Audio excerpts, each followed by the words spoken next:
Bonjour à toutes et à tous, je suis Hélène Aguilar et vous écoutez Où est le beau, un podcast dans lequel on parle autrement de design, d'architecture et d'art. Et si vous nous rejoignez pour la première fois, alors bienvenue, vous avez plus de 40 épisodes à découvrir. Le concept avec Où est le beau, c'est que je publie un épisode tous les jeudis et je reçois une personnalité inspirante, un designer, un artiste, un architecte par exemple, et on discute de son travail, de son quotidien, de ce qu'il aime bien, de sa définition du beau bien sûr, mais aussi de plein d'autres anecdotes. Ce n'est pas un podcast de spécialistes, c'est vraiment accessible à tout le monde, et en particulier aux curieuses et aux curieux du beau. N'hésitez pas à me suivre sur Instagram, je relais beaucoup d'informations sur l'actualité, les expos sympas à voir. Je poste aussi tous les jours des univers et des lieux inspirants que l'on ne voit pas partout. Et si vous souhaitez m'aider à faire découvrir le podcast à de nouveaux auditeurs, vous pouvez en parler autour de vous, partager vos épisodes préférés en story sur Instagram, et aussi si vous m'écoutez depuis Apple Podcast, laissez quelques mots doux en avis et mettre 5 petites étoiles, c'est vraiment ce qui m'aide le plus à être bien référencé.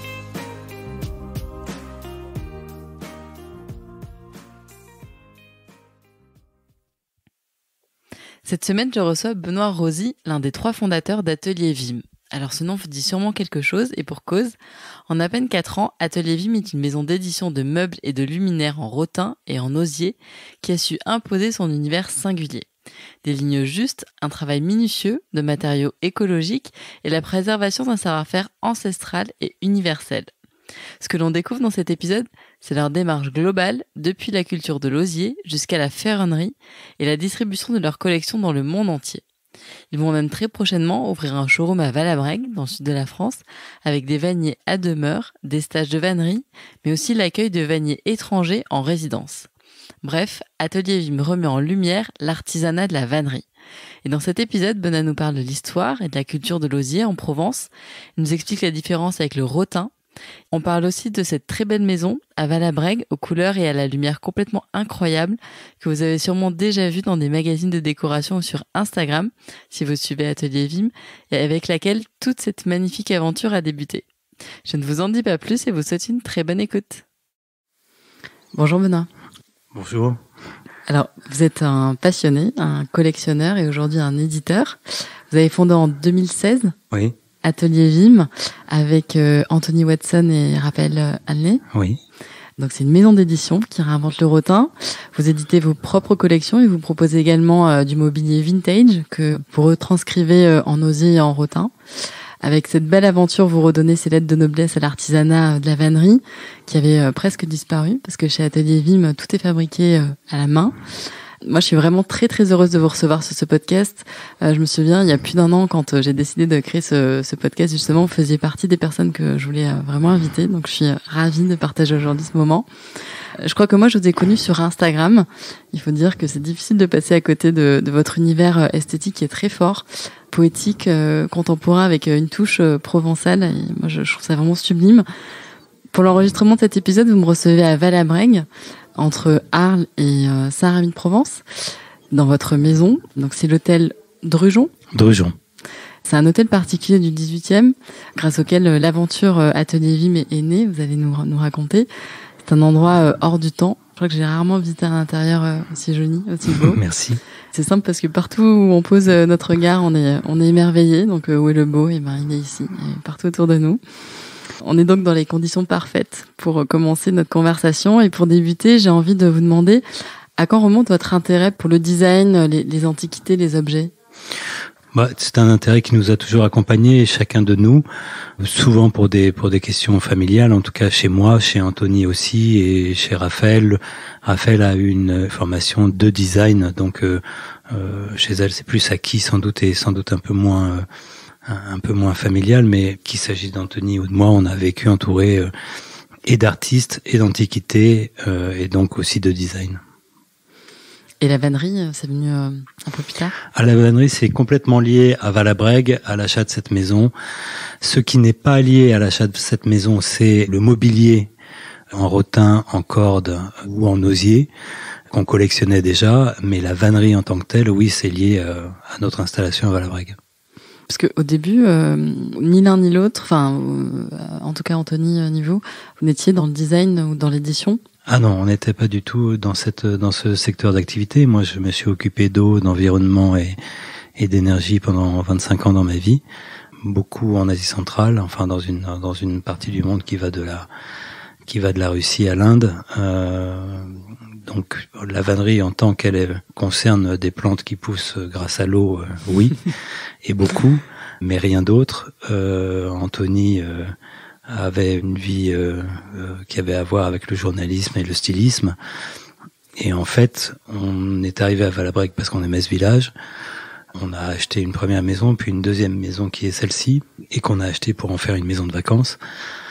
Et c'est en découvrant l'histoire de cette maison que notre vie a un peu changé de cours. Oui.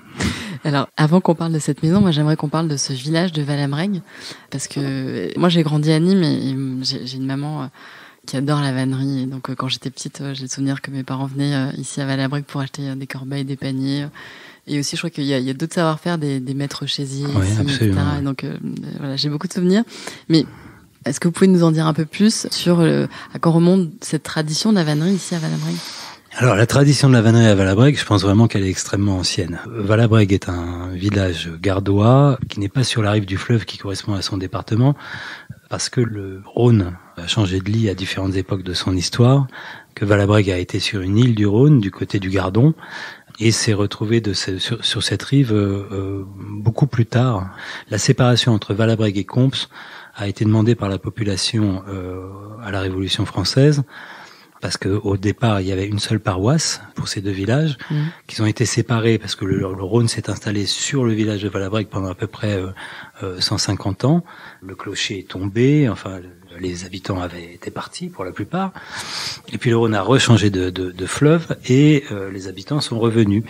Et d'ailleurs c'est pour ça que reconstruisant le village, ils ont aussi cherché à reconstruire une église, que une riche propriétaire du village avait donné un bout de sa maison pour faire une chapelle et pour faire une église.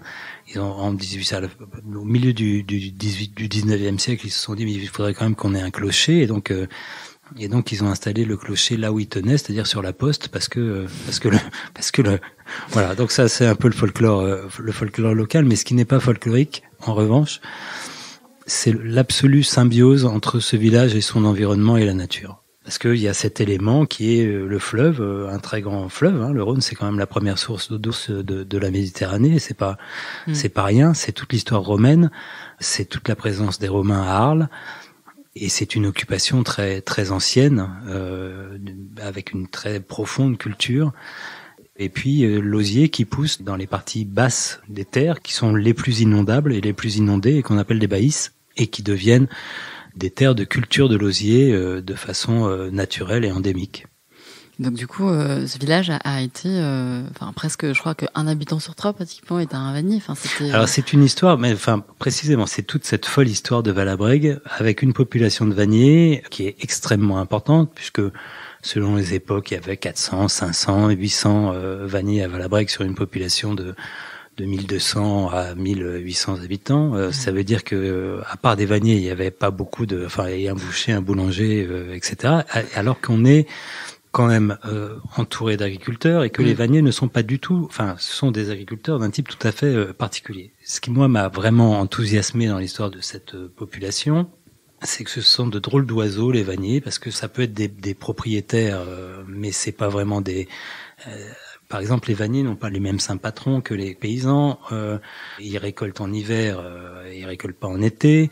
Et ici, les familles de vanniers ne se mélangeaient pratiquement pas avec les familles d'agriculteurs. Même pour des rosiers en provençal, les agriculteurs et les vanniers le disaient pas pareil. Donc, si vous voulez, ça vous donne une idée. Et il se trouve que, en arrivant, il y a maintenant assez longtemps, dans le village, on avait trouvé une thèse d'anthropologie ou de sociologie, plutôt d'anthropologie, qui a été faite par Charles Galtier. Et Charles Galtier, c'est un occitaniste. À l'époque, il y avait encore des occitanistes. Et il a défendu sa thèse sur les vanniers de Valabrègue. Et donc, il a tout étudié de façon très précise, l'histoire familiale, les récoltes, l'habitat, etc. Et il a défendu sa thèse, je crois, en 66. Et à l'époque, il avait en plus invité quelques jeunes photographes à illustrer son propos. Et les photographes qu'il avait invités, c'était Robert Doisneau, Lucien Clergue Et puis un troisième garçon qui s'appelle Popovic, qui est un photographe de la région. Mais si vous voulez, c'est pas pour rien qu'un type comme Doisneau s'est engagé dans cette aventure. Parce que Doisneau, il a fait des trucs des photos, il était passionné par les métiers artisanaux et aussi par cette capacité à fixer des choses qu'on savait être en cours de disparition. Oui, donc un intérêt local fort de vouloir faire rayonner la vannerie de Valabrègue au-delà de la Provence. Et à cette époque, que fabrique-t-il ? Donc des ustensiles, de la vannerie au début plutôt utilitaire au tout début. La vannerie, c'est utilitaire. Et c'est d'ailleurs ce qui fait la beauté de cet artisanat, c'est que c'est universel. Depuis que le monde est monde et que l'humanité existe, il y a, en fonction des pays et des continents, un certain nombre de plantes qui poussent et qu'on est capable de tresser. Et en fonction des pays et des continents, il y a un certain nombre de modes de tressage. On fait des nœuds, on fait des choses différentes. Et quand vous mettez tout ça dans un shaker, vous obtenez l'histoire mondiale de la vannerie dont la particularité, encore une fois, est d'accompagner le développement de l'humanité de façon continue, en exprimant de façon tout à fait, Lévi-Strauss dit que c'est le seul artisanat qui doive tout au règne végétal, et c'est la vérité. C'est une rencontre spécifique entre l'homme et le végétal, qui lui permet d'exprimer sa culture. Et ça, c'est très beau, et c'est très nécessaire à notre temps, parce que, en plus, c'est une véritable réflexion sur l'écologie. Complètement.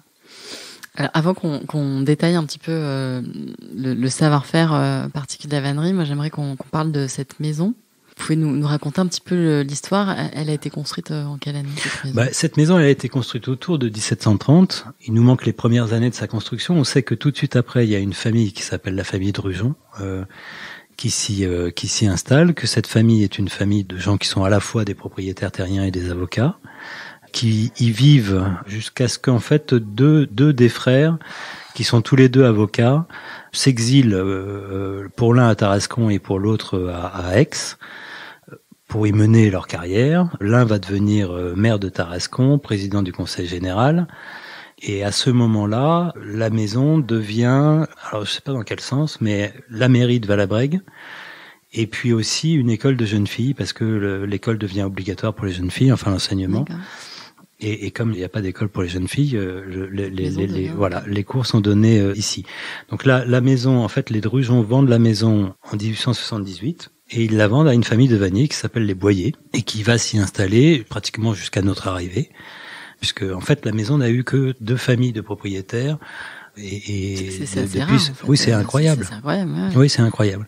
C'est incroyable. Et alors, la famille de vanniers, qui sont des patrons vanniers, le patron vannier étant une figure économique qui est concomitant, en fait, de l'arrivée du développement des chemins de fer. Puisque c'est l'arrivée des chemins de fer qui permet de transporter beaucoup plus facilement les périssables. Et transportant les périssables, on a besoin de cagettes, de machins, etc. Et donc, ça crée une demande beaucoup plus forte. Le patron vannier arrive parce que il réceptionne des commandes et en fonction de ces commandes, il organise une production à des vanniers. Ce qui est intéressant aussi, ce qui est vraiment intéressant parce que ça ne crée pas de salariat. C'est-à-dire que les vanniers restent, ils sont payés à la pièce, ils sont indépendants. Et pour vous qui êtes ni moi, ça va peut-être vous dire quelque chose, mais ils gagnent autant qu'ils ont envie de gagner. C'est-à-dire que s'ils considèrent qu'ils ont assez gagné d'argent, enfin, sachant que c'est pas beaucoup parce que c'est une population pas riche du tout. Mais en revanche, s'il a envie de gagner davantage parce qu'il marie sa fille ou son fils, etc., eh bien, il peut travailler pour plusieurs patrons vanniers. C'est un dispositif social qui est quand même assez particulier. Et alors, quand vous découvrez cette maison, elle est dans quel état ?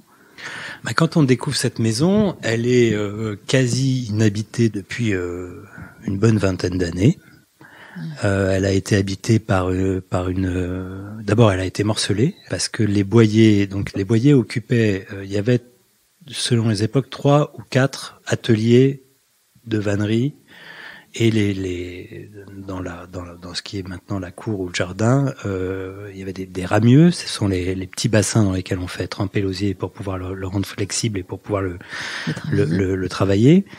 Donc il y avait 3 ramieux et l'un des ramieux était partagé entre mais tout ça était resté dans la même indivision familiale, si vous voulez. Et le dernier vannier, qui était en fait un retraité de la SNCF, il a fait sa vie à la SNCF, et puis quand il est revenu à Valabrègue, il s'est installé comme vannier dans la cour, et ça datait des années 80. Et donc il y avait plus de vanniers depuis les années 80, et la dernière occupante qui vivait dans une pièce de la maison, comme souvent les personnes âgées, où elle avait rassemblé sa cuisine, sa salle de bain, enfin toute sa vie, venait de partir. D'accord. Et en fait, ce qui est extraordinaire, c'est que vous avez décidé donc de restaurer cette maison, mais de conserver en fait l'ensemble de son état originel. D'abord, on a commencé par la mettre un peu toute nue, c'est-à-dire que dans cette pièce, par exemple, qui était le lieu de vie de la dernière occupante, on a retiré 10 tonnes de galets du Rhône et autres granitaux. Qu'en dessous, on avait fait un petit trou, on avait vu qu'il y avait des dalles du XVIIIe siècle. On a rouvert cette double porte parce que on lui avait mis une petite porte. Donc, si vous voulez, en fait, ce qu'il y avait de merveilleux avec l'occupation des boyers, c'est que ils n'avaient rien abîmé. Oui. Ils n'avaient rien abîmé, et je pense qu'ils avaient un véritable amour pour cette maison, et que, évidemment, on voyait bien que leur situation économique avait varié au fil du temps, et qu'il y avait eu des jours meilleurs, oui. Mais en tout cas, ils n'avaient rien abîmé, rien dégradé. Et pour vous donner un exemple, au premier étage, un jour, on a ouvert une porte qui était murée. Ils avaient fait un mur de briques devant cette ouverture. Derrière, il y avait la porte, et accroché à la porte, sur un clou, il y avait la clé de la porte. Voilà. C'est-à-dire que, si vous voulez, ce qui avait de très agréable, c'est que on voyait que ils s'étaient un peu considérés comme nous, comme des passeurs, pas comme des gens qui avaient un droit de vie et de mort sur l'endroit. Sur cette maison, ouais. Et donc, vous avez travaillé après avec une restauratrice. Enfin, comment vous êtes On a travaillé. C'était très long, non ça n'a pas été si long que ça. A été beaucoup de travail, mais c'est un travail que finalement on n'a pas mis tant de temps que ça à faire. D'abord parce qu'on a fait toute j'ai pas envie de dire destruction, mais en tout cas tout la mise à nu. Voilà, toute la mise à nu, on l'a faite nous-mêmes et très précautionneusement pour éviter d'abîmer les choses. Et puis ensuite, on a eu effectivement la chance de rencontrer Élise Aurier, qui fait des peintures naturelles, et qui nous a on a gardé, parce qu'on souhaitait garder le plus de patine possible, parce que ce qu'il y a de merveilleux dans cette maison, c'est la lumière et les couleurs. Et la lumière est liée au fait qu'elle est à la fois à l'est et à l'ouest, que par endroits il y a des petits carreaux, parce qu'il y a des fenêtres du 18e qui ont gardé évidemment leur structure. Et donc la lumière est tout à fait particulière. Et on a gardé beaucoup de patines qu'on a fait restaurer par Élise Aurier, qui est une peintre, mais spécialiste précisément des patines et des peintures naturelles à la caséine, et avec laquelle on a travaillé, pendant 2 ans pour restituer les couleurs. Et aujourd'hui, c'est une maison dans laquelle vous vivez une partie du temps? Ouais. C'est une maison dans laquelle on vit plus qu'une partie du temps. C'est une maison dans laquelle on aimerait bien vivre la totalité de notre temps si beaucoup de nos clients n'étaient pas à Paris. Voilà. Et ailleurs d'ailleurs. Alors on va revenir au savoir-faire de la vannerie. C'est la première fois qu'on parle de vannerie dans ce podcast. Donc la vannerie, c'est l'art de tresser des fibres végétales, c'est ça? Absolument. Est-ce que vous pouvez nous parler un petit peu des matériaux que vous utilisez? Il y a 2 matériaux essentiels qui sont l'osier et le rotin, qui sont 2 matériaux qu'on confond toujours parce que visuellement ils sont très proches, mais en fait ils n'ont rien à voir. Le rotin est une plante tropicale ou subtropicale qui pousse essentiellement dans des pays très chauds et humides, et qui est une sorte de liane. Et l'autre, l'osier, est une plante qui pousse sous nos latitudes, qui pousse très bien en Europe, et qui est une sorte de saule. Et l'aspect des deux, finalement, est... L'aspect des deux est très, très... Pourquoi on va utiliser plus l'un que l'autre, vous voyez ? Par exemple, ça dépend du rendu qu'on veut. Ça dépend du rendu qu'on veut, ça dépend... L'osier permet sans doute une plus grande régularité. C'est pas une plus grande régularité, c'est en fait une régularité absolue. Si vous voulez quelque chose d'absolument régulier, la plupart du temps, vous utilisez le rotin. Le rotin, d'accord. Après, sur les techniques, c'est du tressage, en fait. Tout tient...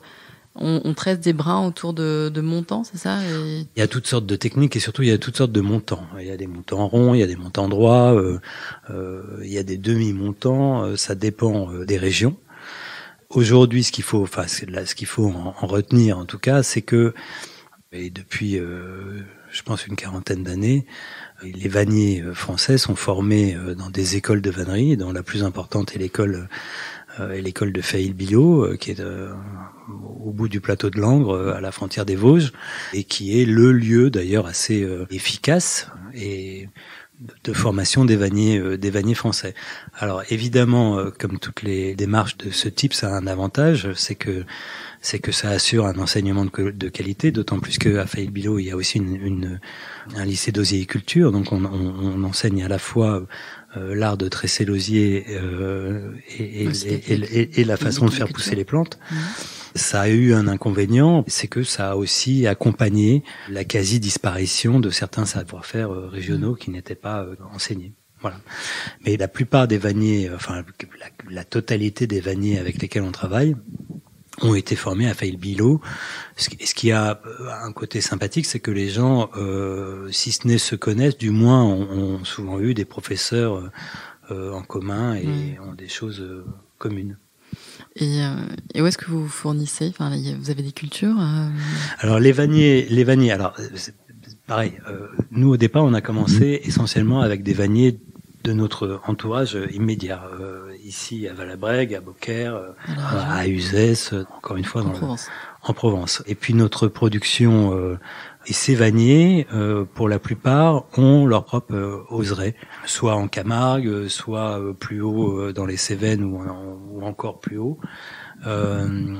Mais la plupart, enfin tous pratiquement, cultivent leur propre osier. Les conditions de culture de l'osier sont de plus en plus difficiles dans la région par manque d'eau.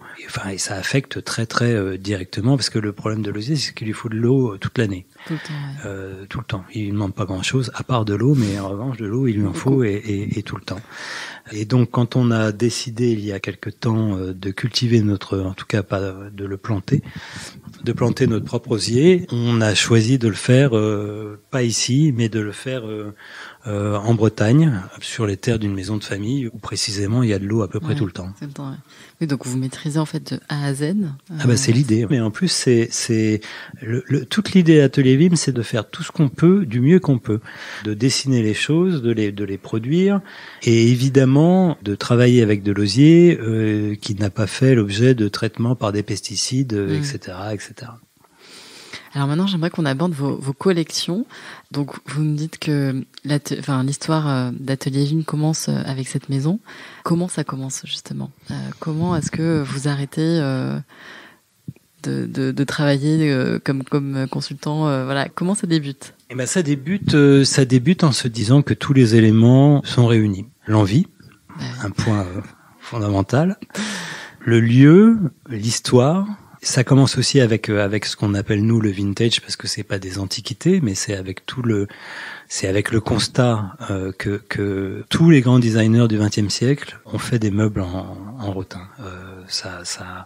L'histoire du mobilier en rotin qui commence à la fin du XIXe siècle s'est poursuivie et qui commence sous la forme du emblématique du mobilier de jardin d'hiver, et qui est lié partout en Europe à la colonisation et au fait que les empires importent de leurs colonies asiatiques ou africaines des matières premières, et du rotin, enfin spécifiquement.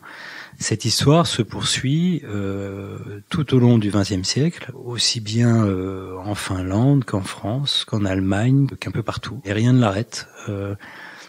C'est un élément dont je vous ai parlé brièvement tout à l'heure, qui est cette chaise de Mallet Stevens, qui est la chaise emblématique de Mallet Stevens. L'une des premières versions de 1928, elle est en rotin. Et ça, en ce moment, il y a une magnifique exposition sur Charlotte Perriand, bien sûr, Charlotte Perriand et Jeanne Ray, on fait avec pareil, c'est lié à leur au voyage au Japon pour Perriand, mais toute l'histoire de Jeanne Ray en Inde est liée à cette profonde universalisme de la vannerie. C'est que et vous savez que c'est par exemple pour les meubles de Jeanne Ray faits pour Chandigarh, c'était une des conditions. C'est-à-dire que ce canage simpliste, simplissime, était supposé être fait par tout le monde. Oui. Voilà. Donc, vous commencez à Atelier Vim avec des collections de vintage, c'est-à-dire des objets que vous chinez, et du coup, vous changez, enfin, qui sont peut-être connus dans d'autres matières, et que vous allez, ou pas forcément? Non, avec des objets qu'on a achetés et qu'on a commencé à collectionner un peu partout en Europe, parce qu'il y a beaucoup de choses en Italie, des choses magnifiques de Franco Albini, de Tito Agnoli, enfin avec vraiment des choses magnifiques. Et puis très vite, enfin dès le début, on avait l'idée de produire des choses. On a commencé à en dessiner en proposant à Raphaël Hanley, qui est donc la troisième d'Atelier Vim, mais un élément important, évidemment, fondamental, qui a été de dessiner, et non seulement de dessiner des objets, mais de dessiner une collection. Parce qu'il se trouve que Raphaël vient de la mode, et qu'elle travaille toujours dans ce secteur d'activité, dans le luxe, et qu'elle a une approche du luxe qui n'est pas une approche de marque, qui est une approche de savoir-faire et de culture. Et tous les trois, on a dessiné, créé, pensé une première collection dans laquelle il y avait à la fois une lampe qu'on appelle la lampe Edith, qui existait en trois dimensions. Ouais. Enfin, et surtout, dès le début, ce qu'on s'est dit, c'est qu'on allait faire des pièces très grandes, enfin un peu extra large, de façon à asseoir notre identité et à pas faire. Et enfin, si vous voulez, c'est peut-être précisément. Enfin bon, là pour le coup, c'est pas que du marketing, mais au début, tout le monde nous a dit, vous êtes fous, pourquoi vous allez fabriquer en France des choses qu'on peut importer d'Asie ou ailleurs à des coûts bien inférieurs, etc. Nous, notre idée, au début, on n'était pas du tout sûr qu'on allait en vendre beaucoup, un peu ou pas du tout. Mais en tout cas, on avait une idée très précise de la façon dont on voulait faire les choses, de ce à quoi ça devait ressembler. Et c'est ce qu'on a fait. Alors moi, j'aimerais qu'on fasse un petit focus justement sur quelques pièces. Franchement, j'aime beaucoup toute votre collection, mais peut-être des pièces qui sont un peu les plus marquantes. La suspension Aramis. Alors, elle s'appelle d'ailleurs Aramis parce que c'est le nom du dernier vannier de la maison, qui était celui dont je vous ai parlé, le retraité de la SNCF. Ça, ce sont des choses qui ont été, c'est un dessin de Raphaël. Alors, c'est un dessin, ce qui est drôle, c'est que tout le monde l'appelle, de façon différente. Certains l'appellent le donut. J'ai un neveu qui fait de la recherche en mathématiques, qui m'a expliqué que ça avait la forme d'un objet mathématique qu'on appelle un tore. Donc, vous voyez, c'est, en tout cas, quelque chose qui est à la fois très plein et qui a cette ouverture ce jour et qui existe en 2 dimensions avec un travail de ferronnerie, parce que ça c'est aussi important, c'est qu'on fabrique tout de A à Z, et donc on a recréé aussi un atelier de ferronnerie ici à Valabrègue de façon à être complètement autonome. Et donc cette suspension, elle est en brun clair en fait, assez... Cette suspension, elle est en rotin. En rotin. Voilà. Il y a une autre suspension que vous avez vue et qui s'appelle Gabrielle, et qui, elle, est un mélange d'osier et de rotin, parce qu'elle a des sortes de piquants. Ouais, et ces piquants doivent être fendus, mais ne pas casser. Et on s'est rendu compte qu'on n'arrivait pas à le faire en rotin. Donc, la plus grande partie de la suspension est en rotin, mais les montants sont en osier. Et combien de temps à peu près Alors au début beaucoup. Au début c'était pratiquement 40 heures de travail.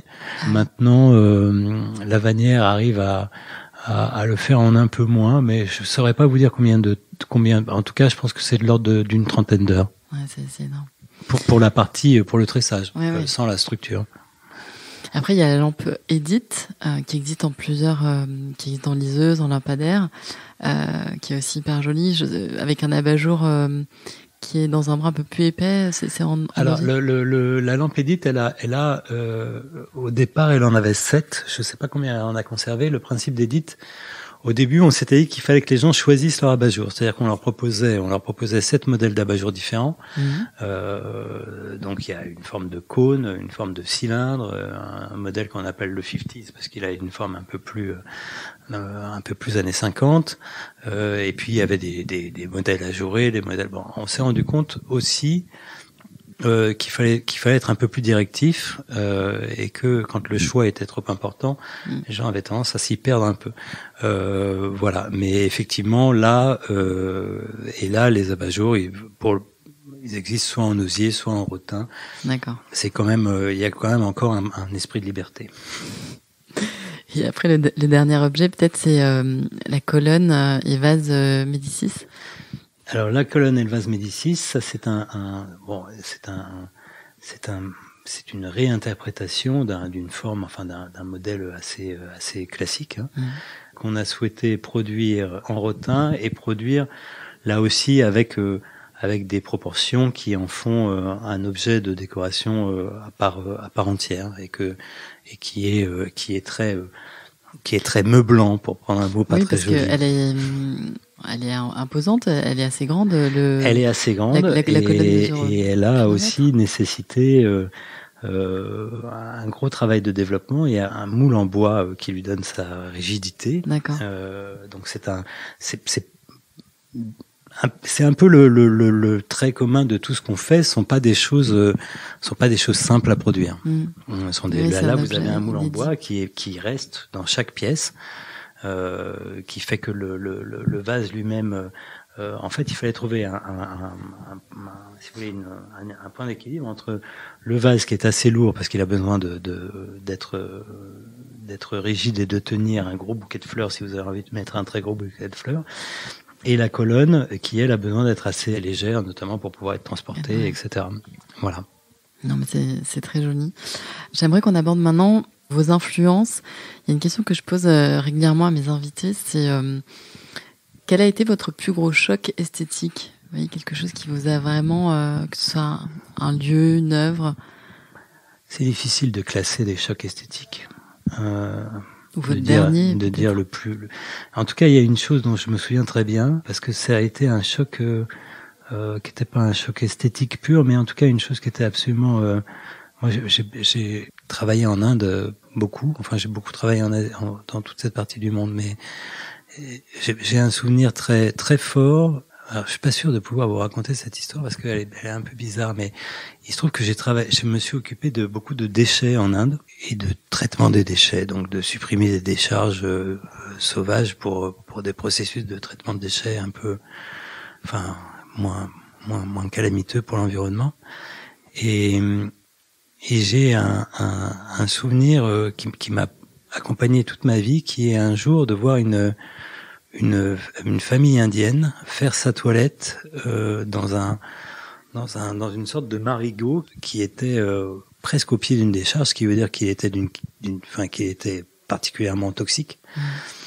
Et cette famille indienne, qui était des gens assez jeunes avec leurs enfants, était d'une absolue beauté et d'une immense pudeur.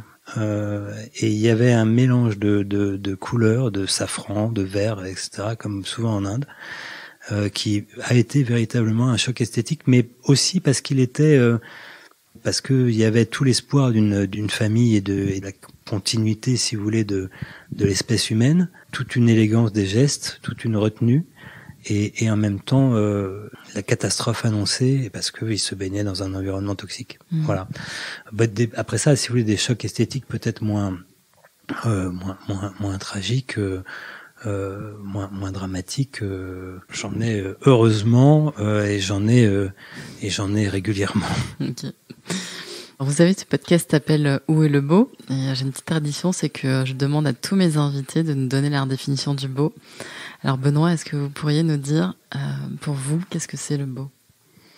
Le beau, c'est sans doute ce que la culture appliquée à la nature permet de transmettre. En tout cas, c'est une idée. Il y a une idée de pérennité forcément dans dans la beauté pour moi. Il y a l'idée d'une pérennité, d'une transmission, et il n'y a pas non plus de beauté une beauté totalement théorique. La beauté, elle a besoin de s'incarner dans des éléments, soit d'humanité, soit de la nature.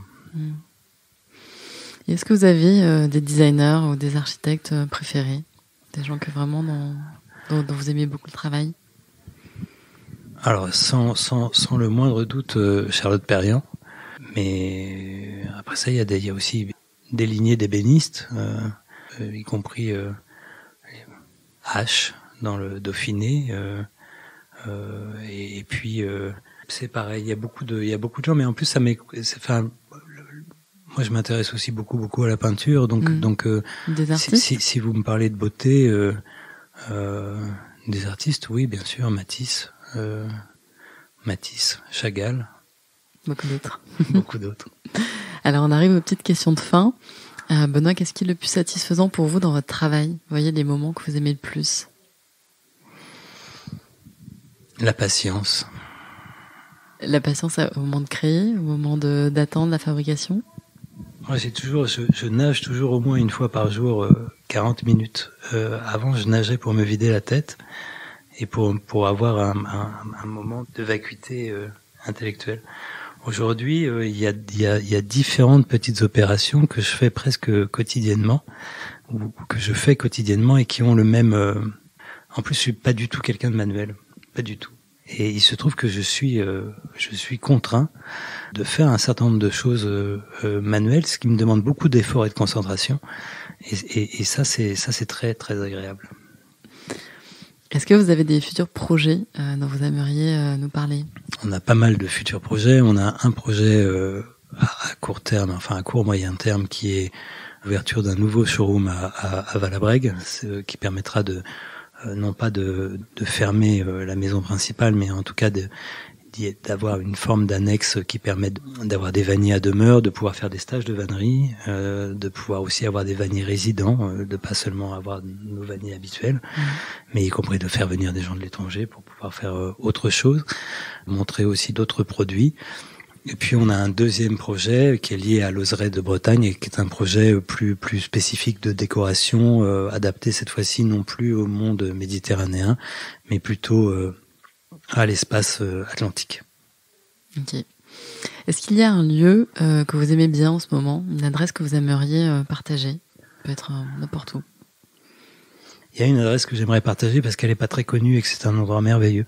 C'est un musée à Saint-Pétersbourg qui s'appelle Erharta, qui est un merveilleux musée d'art contemporain russe. Et on a souvent une image de la Russie trop monolithique. Il y a des gens en Russie qui créent dans des conditions difficiles, qui prennent des risques et qui produisent des choses de grande qualité et souvent assez rock.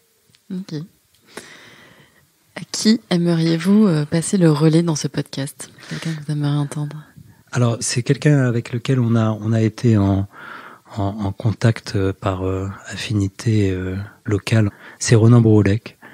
Voilà, ce sont les deux frères Brouwelec sont des gens pleins de talent qui se trouve qu'ils nous ont acheté 2-3 choses et qui ont une grande sagesse des formes et des objets. Super. Et dernière question, où est-ce qu'on renvoie les personnes qui veulent retrouver et découvrir votre univers et vos collections? Sur notre site. Sur notre site ateliervim.com et sur notre page Instagram. Super. Merci beaucoup, Benoît. Merci à vous. Mille merci d'avoir écouté jusque-là. J'espère que cet épisode vous a plu. Vous êtes de plus en plus nombreuses et nombreux à écouter Où est le beau et j'en suis ravie. Donc merci beaucoup. Merci pour tous vos messages. Ça me fait vraiment hyper plaisir. Vous l'avez peut-être vu sur Instagram, mais le crew des curieuses et des curieux du beau est en train de devenir un phénomène complètement dingue. Donc si vous aussi vous voulez nous rejoindre et habiller votre téléphone avec un sticker Où est le beau, eh bien vous êtes les bienvenus. Envoyez-moi un petit message privé. Je vous demande juste de noter 5 étoiles et de laisser un avis sur Apple Podcast pour que de nouveaux auditeurs nous découvrent. Si vous écoutez depuis une autre plateforme et que vous connaissez d'autres curieuses et curieux du beau, n'hésitez pas à leur en parler, à parler du podcast, à le partager en story sur les réseaux sociaux, en taguant Où est le beau, tout attaché sans point d'interrogation. Et comme d'habitude, on se retrouve jeudi prochain sur votre plateforme d'écoute pour un nouvel épisode. D'ici là, je vous embrasse et à la semaine prochaine.